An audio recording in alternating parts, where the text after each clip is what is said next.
नमस्कार, सविता नवथर्स किचनमध्ये आपणा सर्वांचे स्वागत आहे. तर आज आपण बनवणार आहोत लंडन्स व्हायरल स्ट्रॉबेरी चॉकलेट. तर त्यासाठी आपल्याला लागणार आहे मिल्क चॉकलेट आणि स्ट्रॉबेरी. तुमच्याकडे मिल्क चॉकलेट नसेल तर तुम्ही कोणतीही कॅडबरी वापरू शकता. आता या चॉकलेटमध्ये आपल्याला थोडेसे दूध टाकून ते मेल्ट करून घ्यायचे आहेत. स्ट्रॉबेरी स्वच्छ धुवून घ्यायच्या आहेत आणि त्या कट करून घ्यायच्या आहेत.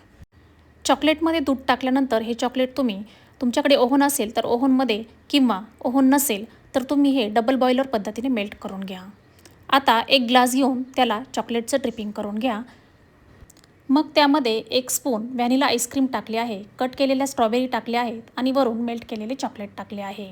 पुन्हा 1 स्कूप व्हॅनिला आईस्क्रीम टाकली आहे, पुन्हा कट केलेल्या स्ट्रॉबेरी टाकल्या आहेत आणि वरतून मेल्ट केलेले चॉकलेट टाकले आहे. वरतून थोडे चोको चिप्स टाकून घेतले आहेत. तर तयार आहे आपले स्ट्रॉबेरी चॉकलेट डेझर्ट. अगदी थोड्या सामग्रीमध्ये तयार होणारे हे डेझर्ट तुम्ही नक्की करून बघा. रेसिपी आवडली तर लाईक करा, कमेंट करा आणि सबस्क्राईब करा. धन्यवाद.